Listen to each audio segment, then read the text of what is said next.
Most people don't ask questions. If you want confidence, competence, purpose, you don't need more theory, you need more reps. You ever notice how people romanticize travel? They hear that you've lived in 7 different countries and suddenly you're worldly. Bro, that's so cultured. Nah. What they don't see is the rest of that sentence.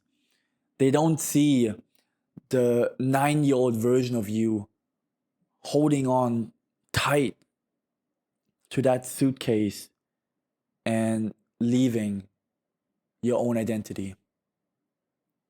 They don't see the birthdays celebrated over FaceTime.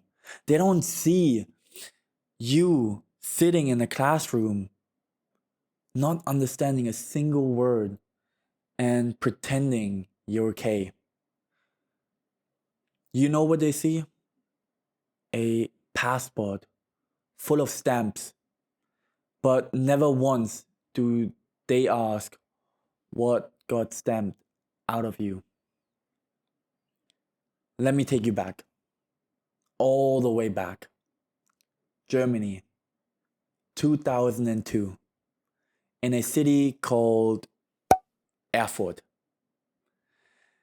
Now, I was born into rules, real rules, not the type you break because they're unfair, the type you follow because they make sense. Wake up, eat, school, homework, football, everything in that order, everything clear. And I like that. I like knowing what came next. I like when I know that people meant what they said and did what they said they do. I liked the quiet, the structure, the repetition. I started playing football at 5. Not for fun, but for the rhythm of it, pass, move, shoot, repeat. Germany gave me something I didn't even know was rare until it was gone. It gave me consistency, but consistency is a luxury, and life doesn't ask for permission to change. When I was 9, we moved to Thailand, to a city called Hua Hin. Imagine being a kid who thrives on clarity suddenly dropped into chaos. It was a language I couldn't speak, people I couldn't read, rules I didn't even know existed. You ever been somewhere where every smile feels like it means something else? That was Thailand. It's a beautiful country, don't get me wrong. Beautiful people, but I didn't feel any of that beauty at first. I felt exposed. Suddenly, I wasn't just a kid, I was just the foreigner. Too white, too direct, too loud. And I felt it in every classroom, every playground, every meal. So I learned something very early in my life. I had to adapt or I would disappear. I have to be polite, be funny, be agreeable. That's when I stopped learning languages and started learning energy. I started reading people. I started studying rooms. What made someone likable? What made someone stay quiet? What made someone feel safe in an environment? right? I didn't just become fluent in Thai or English, I became fluent in survival. And bro, survival teaches you a lot, but it will also steal something if you're not careful. It will teach you how to be liked instead of being known. It will make you like a mirror instead of a man.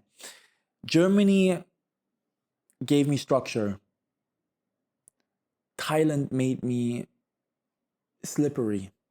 And in between those two versions of Dominic, I started to realize something. When you change too much to fit in, you forget what your original shape was. So by now, I'm fluent in code switching, not just loving or language, but behavior. One version of me speaks up, another one stays quiet. One makes the joke, the other like reads the room. At 12 years old, I moved back to Germany to a small little town called Schlotheim. And in Schlotheim, I didn't go back to a childhood, but I went back to the grind. You see, I wanted to become a football player. So my dad signed me up for a tryout to a football boarding school. In other words, football academy. It sounds exciting, right? Well, that place was a factory, a system, a jungle in New Jersey. 5 days a week, dorm life, training, school, repeat. Weekends, it was matches, pressure, rankings. And if you slacked, you sat. And if you complained, you were weak. And if you showed any emotions, you were done. There were no soft moments that I can really look back to in boarding school. There were no, how are you feeling? Just, why did you miss that sprint? All of my teammates held each other accountable. Does that make sense? And I ate it up. Not because I loved it, but because I didn't know any other options. That school didn't just train my body, it trained my silence. I learned how to push down and keep moving, how to sleep with sore legs, ice my knees, and still show up first at practice. I learned how to act like a man at 13 years old. Boarding school gave me a spine, but it also gave me walls. I had a hard time trusting anyone. I didn't show emotions because softness got you sidelined. Looking back, I don't think anyone at that school really knew who Dominic was. Not because I was hiding, but because I was performing. And here's the thing, when your value is tied to performing, you only feel loved when you're winning. And when you're not winning, you will feel like a ghost. But I got good at it.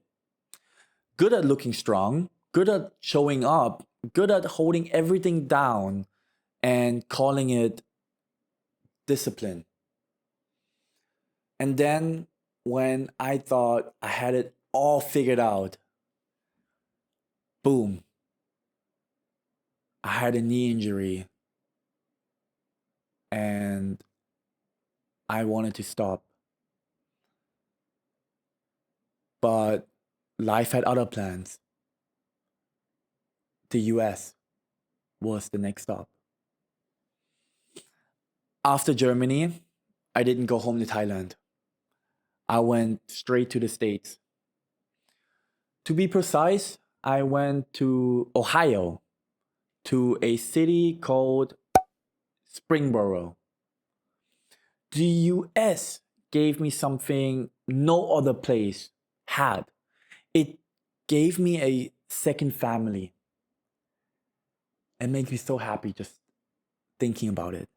I moved in with my best friend at the time, Aiden. And Aiden, he was a triplet. He had two sisters born with him, and another younger sister, 2 years younger to be precise, who somehow was also born on the same day as them. 4 kids, same birthday. I still don't know how that math works, but that house was alive. Eh, it was loud and warm, and for the first time in a long time, I felt like I wasn't just visiting. I felt like I was part of something. Emily and Jason, those were the parents of the four. They were the kind of adults that didn't need to say how much they cared. Jason taught lessons in silence, and Emily sat with me during some of the most difficult times. And there weren't lectures, it was just presence. And the kids, well, my siblings, they didn't treat me like a guest. They treated me like a brother, which meant constant teasing, right? Dumb fights over stupid stuff, yelling across the house because feelings were hurt. And I loved every second of it. It was the first time in years I didn't have to explain myself to anyone. I was, I just was. Does that make sense? And that was enough. Now, Aiden, he had his own circle.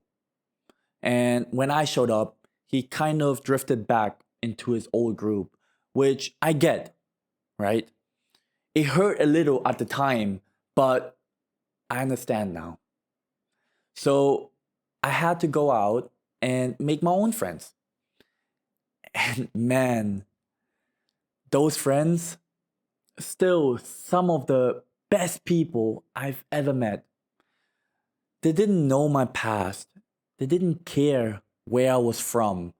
They just accepted me.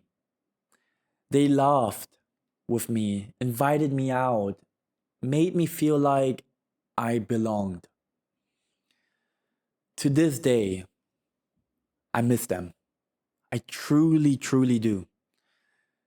But beneath all of that, something was building inside of me. You see, because in the middle of this new life, this peace, this family, I had to make a decision. My parents came to visit me in the US, and that's when it hit me. I didn't love football anymore. I'd been chasing that dream since I was a little kid. Through Germany, through boarding school, through injuries, pressure, heartbreak, and I think a part of me just stopped feeling it. So I sat down with my parents. I still remember the conversation like it happened yesterday. I looked into my mom's eyes and I told her I wanted to quit. She looked at me, already tearing up, and said, "But I thought it was your dream."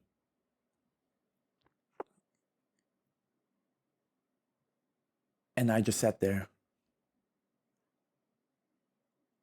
silent, because I didn't know how to explain it.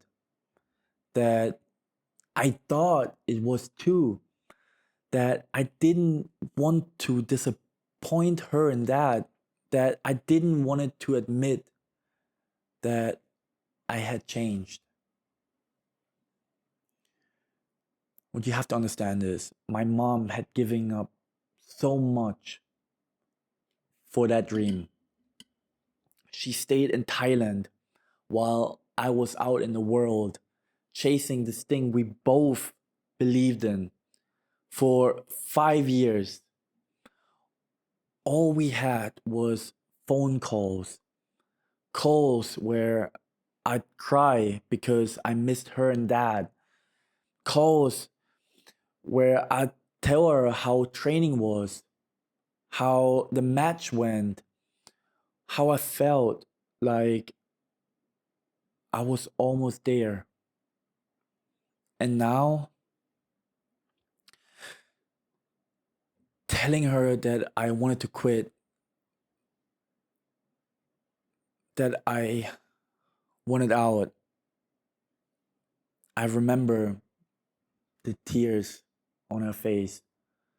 Not angry tears, but hurt ones. Because dreams don't just belong to the person chasing them, sometimes they belong to the people who believed in them too. That day, that conversation broke something open in me, but it also gave me clarity. If I was going to stop chasing, I knew I had to start becoming. And that started with going home, back to Thailand, back to the place where it all started, but this time as someone completely different. Coming back to Hua Hin after the US felt like stepping into an old dream. Familiar streets, familiar faces, but none of it felt the same. I finished grade 12 that year. I saw the kids that I used to know, people I hadn't seen in years, now taller, louder, different. But part of me couldn't shake the feeling that I had outgrown all of it. That year was transitional. I was back but detached. I smiled, I socialized, but I didn't connect, at least not fully. That was also the year I stepped into the ring for the first time. My first fight against Victor, but I'll leave that story for another episode. Just know this: fighting taught me how to move forward without fear. And I carried that mindset into everything after. Because After high school, I tried to do what most people do, you know, went to university. To be precise, I enrolled into engineering school in the capital of Thailand, Bangkok. Not because I loved it, not because I wanted to build circuits or design bridges, but because it was safe. Because people said it made sense. Because I thought maybe, just maybe, it would quiet that restless voice inside of me. But that voice didn't shut up. It got louder. Every day I sat in that lecture hall staring at formulas I didn't even care. I felt something in me dying. Not dramatic, not emotional, just quiet resignation. Like I was watching myself fold from the inside. So I made a decision, one that felt like failure at the time, but became the doorway to everything I needed. I dropped out. No plans, no applause, just a decision to stop lying to myself. And then I went to China. China wasn't a vacation. It wasn't some soul searching backpacking trip. It was pressure. It was reality. It was masculinity with no seatbelts. Does that make sense? I lived with my dad, and that changed me. Not because he sat me down to have long talks, but because he didn't. Everything was taught through silence, through presence, through expectations. In that country, I wasn't just a son, I was a man in training. Wake up, shower, deliver. And that's where I saw it clearly. No one cares about how you feel. They cared about what you could finish. In Germany, I had discipline. In Thailand, I learned adaptability.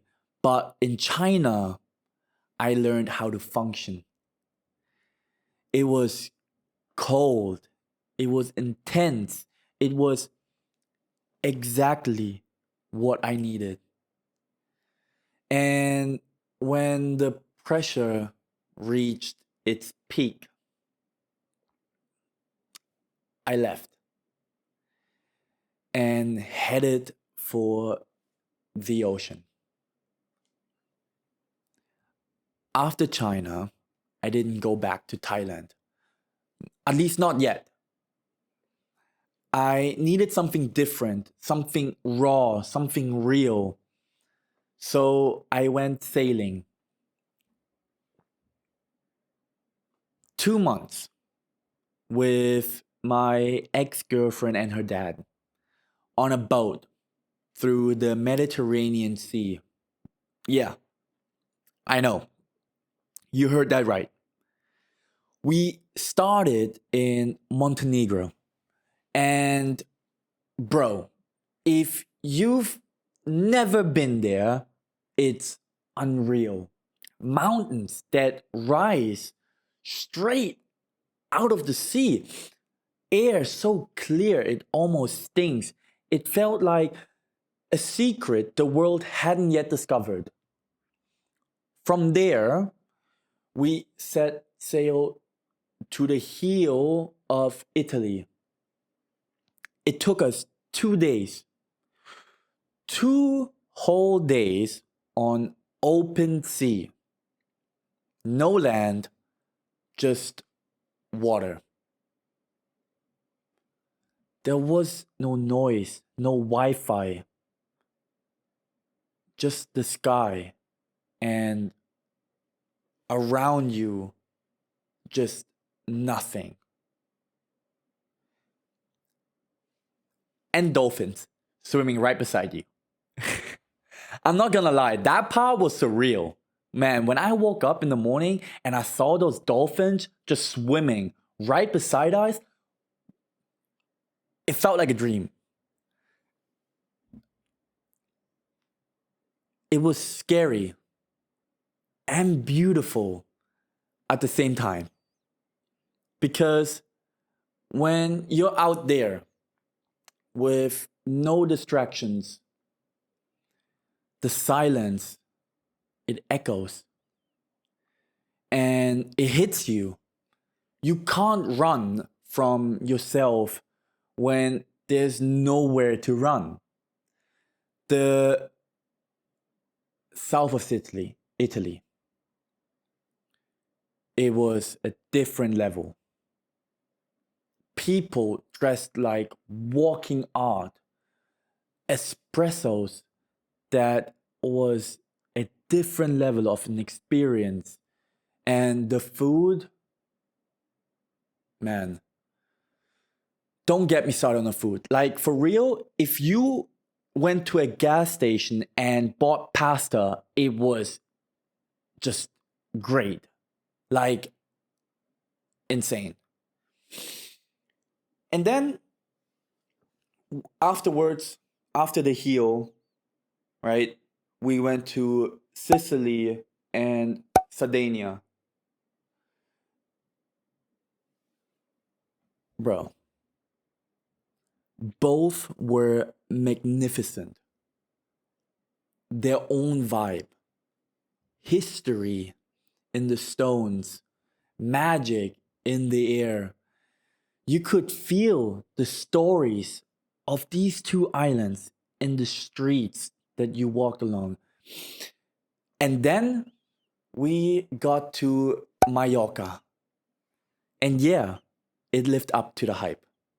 Crazy parties, wild nights.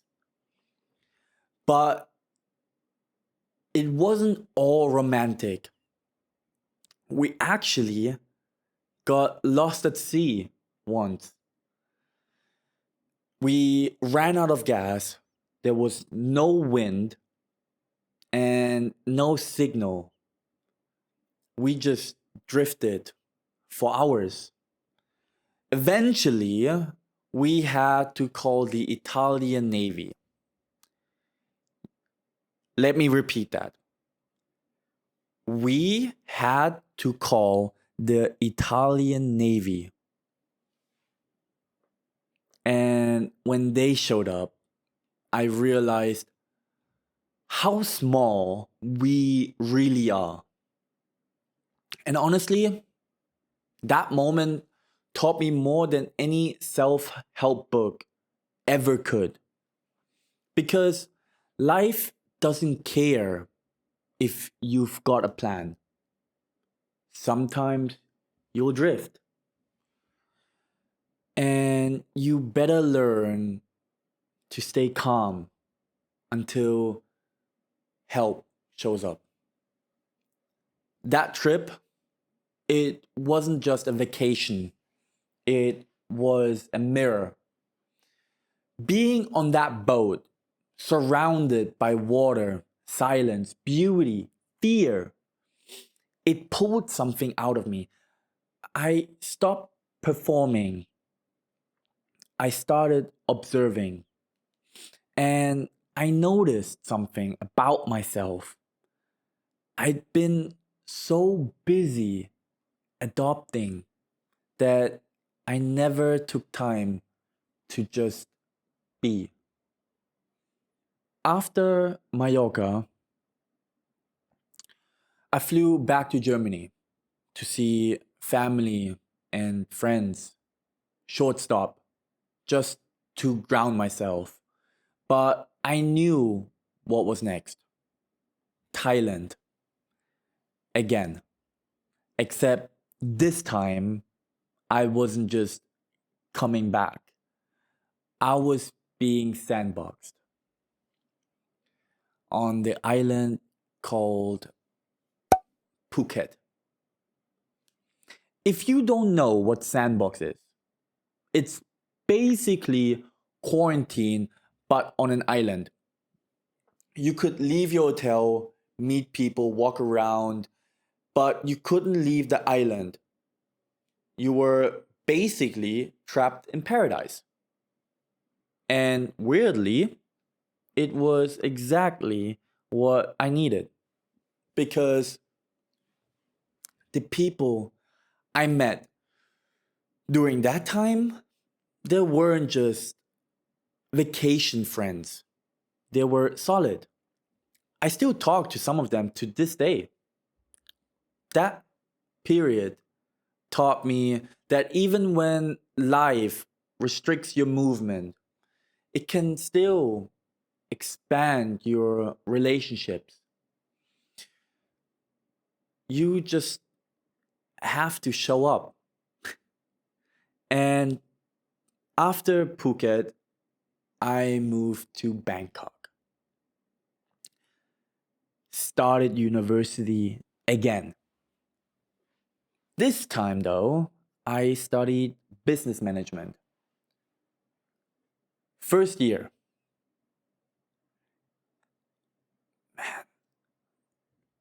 it was messy. I lived with my best friend at the time. I mean, good vibes, great nights.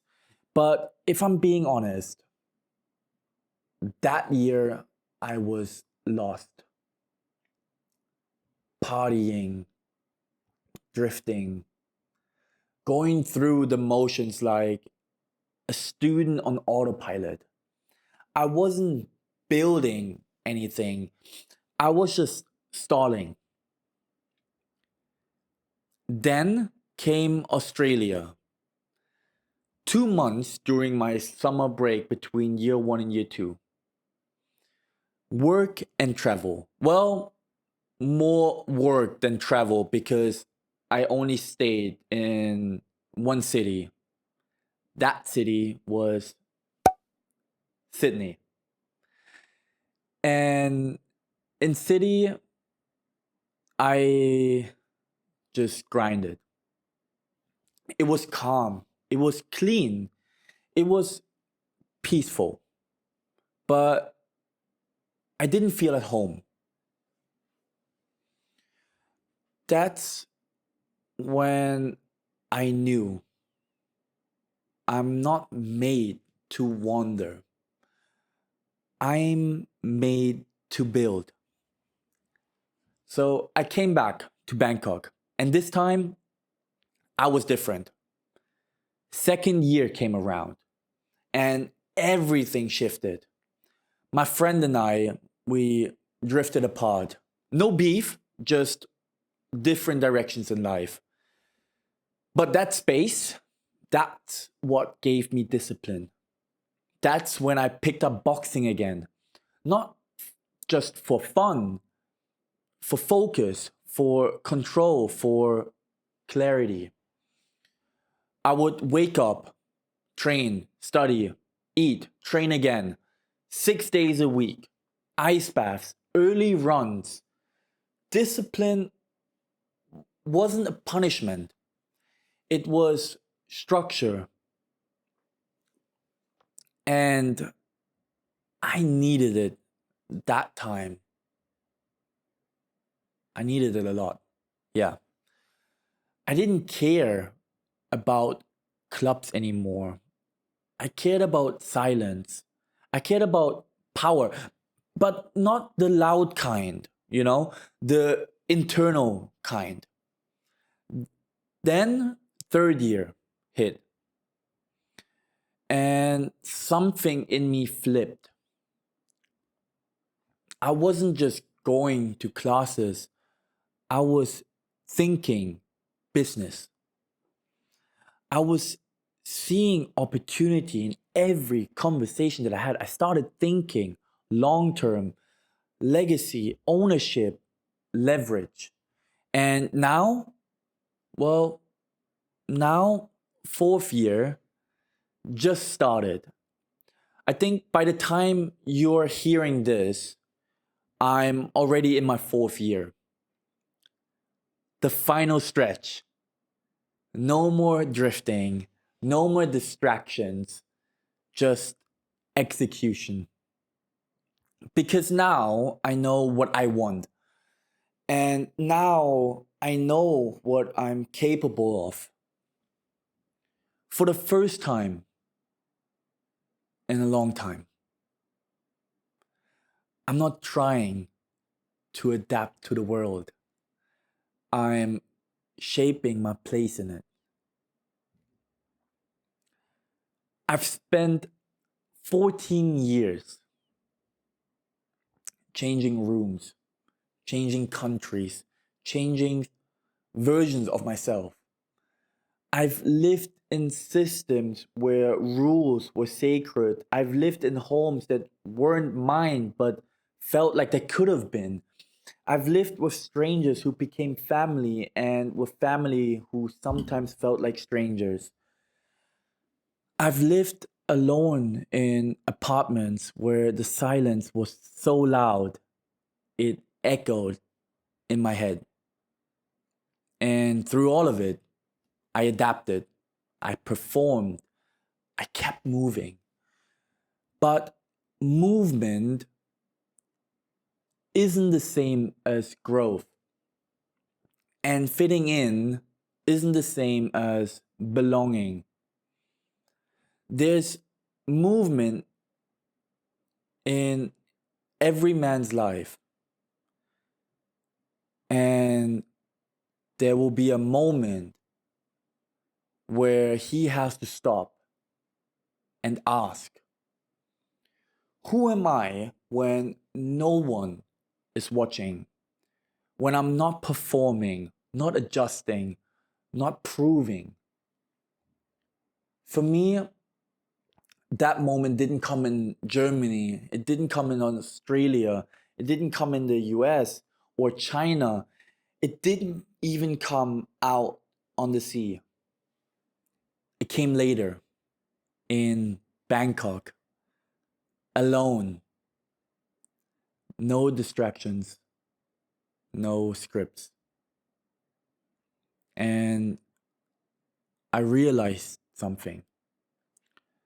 Home isn't a place, it's a feeling, it's alignment, it's where your values meet your actions, where your thoughts are clear and your heart is not trying to escape itself. That's what Hua Hin is to me. Not because of the beaches or the quiet, but because it represents intention.